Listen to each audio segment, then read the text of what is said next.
मैया कैसी हो मेरी माँ? कहाँ से आई हो? जगाधरी से। जगाधरी से। हाँ जी। तो आप यहाँ रहने आई हो गौरी गोपाल आश्रम में? हाँ जी। क्यों, आपका बेटा, कितने बेटे हैं आपके? 3 है जी। 3 बेटे? हाँ जी। और ये जो आए हैं साथ? ये सब छोटा है। छोटा बेटा है ये? हाँ जी। तो बेटा आपको यहाँ छोड़ने आया है आश्रम में, ऐसा क्यों? वृद्धाश्रम में बेटा छोड़ने आया है, क्यों? बेटे को तो सेवा करनी चाहिए ना अपनी माँ की। क्या सेवा करेंगे मेरी ये क्या सेवा करेंगे? ये इन्हीं का पेट भर जाओ, अपनी रोटी अपने पेट भर लो, मेरा पेट क्या भरेंगे ये? बात कराइए मुझसे। क्या नाम है आपका? अनिल। अनिल जी। तो आप अपनी, ये माँ आपकी हैं? हाँ जी। तो आप अपनी माँ को वृद्धाश्रम छोड़ने आए हैं, क्यों? हाँ जी, मेरी पत्नी की तबीयत सही नहीं है 1.5 साल से। तो पत्नी की तबीयत सही नहीं है तो माँ की तबीयत कौन सी अच्छी है? उसकी दिमागी हालत सही नहीं है, आपस में रोज झगड़ा होता है। तो आप अपनी पत्नी को लेके आते ना वृद्धाश्रम, उसकी दिमाग की हालत नहीं अच्छी तो उसको रखते हम वृद्धाश्रम में, अपनी माँ को क्यों लेके आ गए? आई भी हूँ अभी। तो क्या आप अपनी वृद्ध माँ को वृद्धाश्रम में रख के जा रहे हैं तो क्या ये सही है? आपके बच्चे क्या सीखेंगे इससे? आपके कल आपके बच्चे, अब कितने बच्चे हैं आपके? ये तो हमारे खाना ही जाने जी, क्या हूँ मैं इस स्थिति में, मेरी हालत क्या है इस टाइम, मैं क्या हूँ, क्या कर रहा अच्छा हूँ ये मैं? बताइए, जब आप छोटे थे तब आपकी माँ आपकी सेवा करती थी, नहलाना धुलाना तेल मालिश सब सब किया? काम करते थे। फिर अब माँ बूढ़ी होगी तो क्या उनकी सेवा करना आपकी जिम्मेदारी नहीं है? हम इनके रिश्ते में क्या लगते हैं?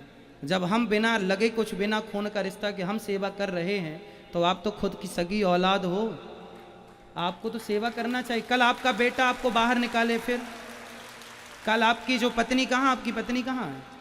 वो चल नहीं पाती, बिना सारे चल नहीं पाती। आपके और 2 भाई हैं, तो क्या उन भाइयों के पास एक माँ को खिलाने को रोटी नहीं है? उन भाइयों ने मना कर दिया है। हाँ? मना कर दिया उन्होंने मना कर दिया? हाँ, हमारे घर पारी जरूरत नहीं है। आपके भाई ने मना कर दिया कि माँ को घर लाने की जरूरत नहीं है? नहीं, वो अलग रहते हैं। नहीं, अलग रहते हैं तो माँ की सेवा तो कर सकते हैं ना, वो भाई 2 लोग मिलके नहीं कर सकते एक माँ की सेवा? नहीं, वो मना कर दिया उन्होंने। देखो जरा, एक माँ ने 3 बच्चों को पाल पोस के बड़ा कर दिया, इतना योग्य बना दिया, पर तीनों मिलकर एक माँ की सेवा इस उम्र में नहीं कर पाते जब माँ जिंदगी के आखिरी पड़ाव में। और आप अपनी माँ को लेके आ गए वृद्धाश्रम, कभी सोचा भी नहीं कि आप ये सही करने जा रहे हैं या गलत करें? हमें कोई दिक्कत नहीं है, ये दास अनिरुद्ध तो माँ की सेवा, 3 बेटे आप हैं, चौथा बेटा ये दास बन के सेवा करेगा, हम तो करेंगे, हमें आपत्ति नहीं है। पर आप अपने हृदय से पूछिए कि आप ये सही कर रहे हैं? अपनी माँ को वृद्धाश्रम छोड़ के जा रहे हैं, ये सही है? पढ़े लिखे तो होंगे आप, क्या ये शोभनीय है? भैया आपसे सवाल है, क्या आप अपनी माँ के साथ अन्याय कर रहे हैं? ऐसी भी क्या मजबूरी है कि आप अपनी माँ की सेवा नहीं कर सकते? अरे जिस माँ ने आपको अपनी गोद में लिटा करके अपना आंचल का दूध पिलाया है, जिसने आपकी तेल मालिश की है, उंगली पकड़कर आप सबसे पहले अपनी माँ की ही चले होंगे, और आज आप इतने भी कमजोर नहीं हैं कि आप अपनी पत्नी और अपनी माँ का ख्याल ना रख पाए। जब हम कमा कमा के 250 माताओं की सेवा कर सकते हैं, तो आप अपनी एक माँ की तो सेवा कर सकते हैं। इतना हाथ पांव चल रहे हैं आपके, आप अपाहिज नहीं हैं क्या? माँ के लिए 2 रोटी इस उम्र में नहीं खिला सकते आप? क्या मजबूरी है आप बताइए, आपकी क्या मजबूरी है ऐसी कि आप माँ की सेवा नहीं कर पा रहे हैं? आप माँ की उंगली पकड़ के चलना सीखे थे, याद नहीं आते आपको वो दिन? आप अपनी माँ के बिना, जब आप छोटे थे तो आपकी माँ आपके बिना 1 घंटा नहीं रह पाती थी, आप कैसे रह लेंगे अपनी माँ के बिना? कैसे रहेंगे अपनी माँ के बिना? इस उम्र में जब माँ बिल्कुल अंतिम पड़ाव में चल रही हैं, कितनी जिंदगी बची है इनकी बताओ? अभी क्या ये 100 साल जिएंगी? इस उम्र में बेटा बहू का प्यार चाहिए होता है, नाती पोतों का प्यार चाहिए होता है। सम्मान की 2 रोटी देते जाते तो वहीं से कथा सुन के अपना मैया हम तो रखेंगे, हमें आपत्ति नहीं है, पर आप अपने हृदय से पूछिए कि कल यही घटना आपके साथ होगी तब आप क्या करेंगे? कल आपका बेटा आपको वृद्धाश्रम भेजेगा, फिर आप क्या करेंगे? और ये होगा क्योंकि ईश्वर के घर देर है, जैसा करते हैं वैसा भोगना पड़ता है। क्या कहना है आपको? एक पिछले वाले बेटे ने कहा है, अगर मेरे को ना तो मुझे फ़ोन करने की ज़रूरत है और ना मेरे घर पे आने की ज़रूरत है, मेरे घर में झगड़ा होता है तुम्हारे आने से। बेटे ने कहा? हाँ जी, पिछले इसके छोटे इसके बड़े भाई ने। और कोई मुझे रखने को तैयार नहीं है, ये है मैं मुझे काम नहीं करता, काज नहीं करता, ये सब कुछ नहीं है। इसकी बीवी आ जावे अब आई जाएगी, तबीयत खराब हो रही उसकी। तो उसने पिछले वाले लड़के ने 50,000 रुपये इसकी बीवी के ऊपर लगाए अस्पताल में जगाधरी में। तो उसने कह रहा मैंने 1 लाख बोला तेरे पैर पे लगा, तेरे पैर का ऑपरेशन हुआ था और 50,000 के ऊपर लगा। ATM ले लिया उन्होंने मेरे से। ATM उन्होंने कहते जब तक मेरे पैसे नहीं उतरने के मैं ATM अपने पास रखूँ, मगर रख लें, मुझे किसी का कर्जा नहीं चाहिए। जब तक तुम्हारा कर्जा नहीं उतरने का मैं तेरे से मांगने की भी नहीं। चलिए, आपका क्या निर्णय है? आप छोड़ के जाना चाहते हैं या सेवा करने का विचार है आपका? जैसा आप कहें वैसा हम करेंगे। क्या मन है आपका? छोड़ के जाने का विचार है। छोड़ के जाएंगे? हाँ जी, वो मेरी मजबूरी मुझे पता है।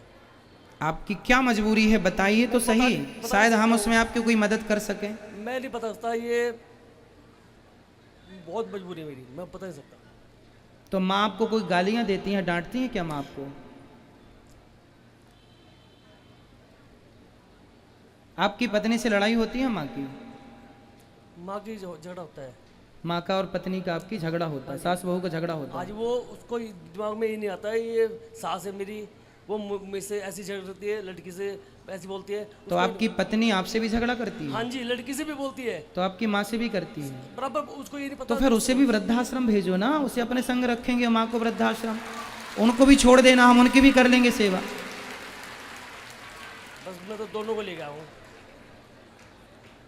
पत्नी जब आपसे भी लड़ती है और आप समर्थ हैं, समझाओ अपनी पत्नी को। कौन पत्नी नहीं लड़ती सास से? हर घर में सास बहू का झगड़ा होता है। इसका मतलब ये थोड़ी कि बेटा माँ का हाथ पकड़े और ले जाके वृद्धाश्रम में रख दे के लो हमारी पत्नी से तुमने झगड़ा की इसलिए हमने उठा के तुम्हें भेज दिया। अरे सबके घर में झगड़ा होता है, जहाँ 4 बर्तन होते हैं खटापटी चलती रहती है। आपको मारती भी है?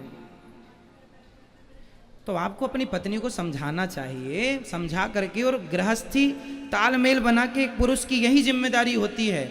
ऐसी स्थितियों में पुरुषों को यही निर्णय लेना चाहिए कि माँ की भी सेवा करते रहें और पत्नी भी ना छूटे, ना माँ छूटे ना पत्नी छूटे। यही सच्ची गृहस्थी है, जहाँ माँ और पत्नी का बैलेंस जो पुरुष बना ले वही श्रेष्ठ गृहस्थी है। और जहाँ बैलेंस ना बना पाया तो यहाँ स्थितियाँ उत्पन्न होती हैं। इसलिए ठीक है, आपकी अभी मजबूरी है तो आप यहाँ हम रखेंगे, पर पहले घर में ठंडे दिमाग से विचार करना, 2 पैसे कमाओ। कमाते हैं? क्या करते हैं आप? मैं कुछ काम नहीं कर रहा हूँ 1.5 साल से। तो कुछ काम करिए। पत्नी मेरे बगैर 10 मिनट भी नहीं रह सकती, ना जा सकती है कहीं, ना हिल सकती है। आपका बेटा है? लड़की है सिर्फ मेरे। सिर्फ लड़की है? हाँ जी, वो लड़की भी इस लायक नहीं है जो उसको संभाल ले। अगर मैं 15 मिनट कहीं बाहर निकल जाऊँ तो रो रो के तो जैसे आप अपनी पत्नी को संभालते हैं ऐसे अपनी माँ को भी सेवा कर लेना। जब हम कर रहे हैं सैकड़ों माओं की, तो आप 2 की नहीं कर सकते। चलो आप ठीक है पति धर्म निभा रहे हैं कि मेरी पत्नी मेरे बिना 10 मिनट भी नहीं रह सकती। तो जब आप इतने अच्छे पति हैं तो जितने अच्छे पति हैं उतने अच्छे पुत्र भी बन जाइए ना, उतने अच्छे पुत्र भी बन जाइए। अब माँ की इच्छा है जो। महाराज जी मेरे पे काम नहीं होता, मुझे 4 बजे उठ के खाना बनाना पड़े, बर्तन मांजने पड़े, झाड़ू लगानी पड़े। मेरे पे काम होने की व्यवस्था नहीं, मेरे पे खड़ा नहीं हो जाता। मेरा पैर ऑपरेशन हो रखा है, मेरी उम्र काम करने की नहीं है। बिल्कुल नहीं है आपकी उम्र काम करने की। मेरे हाथ पैर कांपते हैं। तो घर का सारा काम इनकी बेटी है, वो थोड़ा संभाल कोई नहीं लेगी। करता जी, कोई नहीं करता। तो आपकी बेटी आपको पानी भी नहीं देती, आपके साथ नहीं देती? क्यों? कैसी बेटी है? गुरु जी मैं तो मेरी ये प्रार्थना है आपसे, अगर कल को मैं मर भी जाती हूँ तो यहीं मरूँ, मुझे इनको खबर मत देना, इनको तीनों को कोई खबर मत देना। आपके हाथों सिंहवाई जाऊंगी मैं, मेरा सब। चलो इन बेटे की मजबूरी बता रहे हैं, पर 2 बेटों की तो कोई मजबूरी नहीं वो है। भी ऐसे ही हैं, वो भी ऐसे ही ऊपर से मीठी मीठी बातें करें, अंदर छूना जला रहे। जो बेटा कह रहा मेरे घर नहीं आना, मेरे फ़ोन नहीं उठाता, नो कहता है कि मेरे घर पे आने की जरूरत नहीं, मेरे घर में लड़ाई होती है, तुम मत आओ। पोती ने मुझे घर से निकाल दिया, तू उसी से चली जा। बेटा कह तू क्यों गई? मैं गई, ये भी कहने लगे तो मेरा ATM था इसके पास है, मैंने कहा सिर्फ 2 महीने ATM दूंगी तुझको मैं, ताकि मैं अपने मन ने जीने का, मुझे भी अपनी ज़िंदगी काटनी जैसे ज़िंदगी है, मुझे भी कुछ करना, मेरा साथ वही से जागा। आपने अपने बेटे को समझाया नहीं कि बेटा कहे तू अगर एटीएम ले लेगी तो मैं जहर खा के मर जाऊँगा, अपनी पत्नी को भी जहर दे दूँगा, अपनी लौंडा को भी जहर दे दूँगा। मैं कहा जो मर्जी कर ले, तू जहर दे ले या कुछ कर ले, मैं 2 मिनट ज़्यादा तुम्हें एटीएम नहीं दे सकती। मैं अपना मन ना जीना संभालूँ, मेरे करोड़ों में पैर लटक रहे हैं, मैं पता नहीं किस वक्त मेरी आँख बंद हो जाए, तभी तो करेंगे ये अपना। चलिए ठीक है, अब आप जब आपके बेटे की और आपकी इच्छा है, कोई नहीं है आपकी सेवा करने वाला, तब फिर आप गौरी गोपाल आश्रम में ही रहिए और ये दास अनिरुद्ध आपका बेटा बनकर, चौथा बेटा बनकर आपकी सेवा करेगा। पर यह अच्छा संकेत नहीं है कि आज की औलादें खुद अपनी माँ को लेकर वृद्धाश्रम आ जाएं। यह देश के लिए बहुत गंभीर विचार है, चिंतन करने जैसी, कि कल को ऐसे और भी 10-50 बेटे और हो जाएं तो फिर कितनी अव्यवस्था हो जाएगी समाज में। ऐसे बेटे नहीं, 3 बेटे हैं पर एक भी बताओ सेवा करने को तैयार नहीं है। भगवान आपको सद्बुद्धि दें और सद्बुद्धि के साथ साथ भगवान आपको सेवा करने की शक्ति दें। ये घोर कलयुग चालू हो गया है, जहां देखिए बेटा अपनी सारी जिम्मेदारियों से पल्ला झाड़ ले रहा है, कोई जिम्मेदारी नहीं समझने को तैयार है। इसलिए आप लोगों से ये दास अनिरुद्ध कहा करता है कि आप लोग जो सहयोग करते हैं उसी से इन माताओं की सेवा होती है। इसलिए अब इन माँ के बेटे ने जब साथ नहीं दिया तो आप इनके बेटे बनकर साथ जरूर दीजिएगा, आप इनकी बेटी बनकर साथ दीजिएगा, आप इनके अपने बनकर साथ दीजिएगा, क्योंकि ये दास अनिरुद्ध भी आप सबके सहयोग से ही इन वृद्ध माओं की सेवा करता है।